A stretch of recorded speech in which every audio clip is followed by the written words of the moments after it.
2, 3.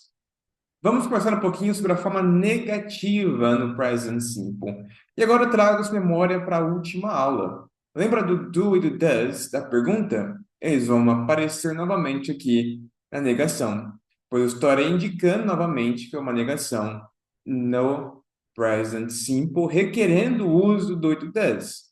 Vamos ver um pouquinho como fica a minha estrutura de frase. Então, aqui eu tenho, né? Sempre vou começar com o sujeito. Agora eu vou ter o do e o does, mais o not, né? Lembrando, né? Como eu falei, o do e o does não tem tradução. E o not é aquele que para nós é um não. Até para o inglês, not, ele é um não.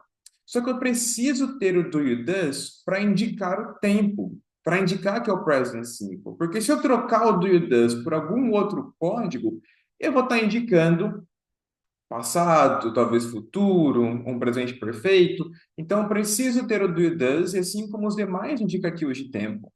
O que acontece se deixar somente o not, sem nenhum indicativo de tempo, minha frase fica muito aberta e fica vaga, trazendo dificuldade para interpretar. Estou falando de presente, passado ou futuro. Por isso que na negação, assim como na pergunta, eu tenho a necessidade de usar o do e o does, tá?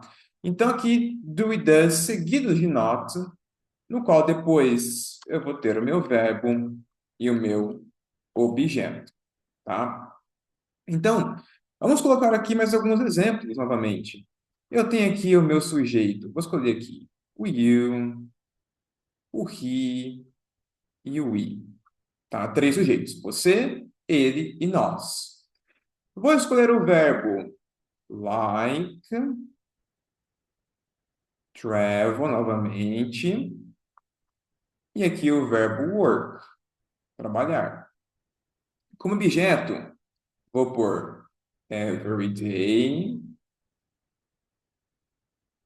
Vou utilizar o novo today, hoje. E vamos colocar também ice cream, que é sorvete.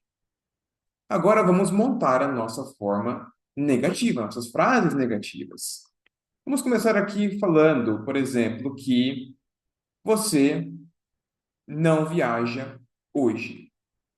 Então, eu sei que você é you. Para you, eu tenho que colocar o do. Então, é you do, juntando com not, you do not travel today. Então, aqui está a minha primeira negação. You do not travel today. A minha segunda negação. Ele trabalha todos os dias. Então, nós temos aqui. He do. Então, agora vamos para falar. Ele não trabalha todos os dias. Então, eu tenho aqui. He does not work every day. Então, aqui eu tenho uma outra frase. He does not work every day. E a minha última frase. Nós não gostamos de sorvete. We do not like ice cream. Maravilha. E agora tem aqui um outro ponto interessante. Veja, eu falei do not, does not. Porém, eu falar do not, does not, além de estar 100% correto, tá? Eu posso usar em qualquer cenário que eu quiser.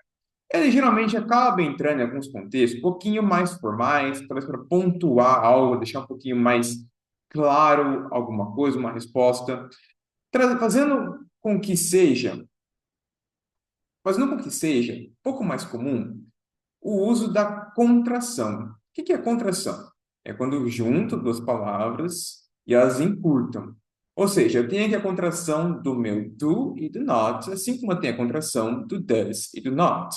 Por exemplo, eu vou juntar os dois aqui, tanto do not como does not, e colocar aqui em don't e doesn't. Isso aqui é a contração, tá? Eu não posso contrair o you, you do, o he, you do, ou eu não posso contrair o he, you do,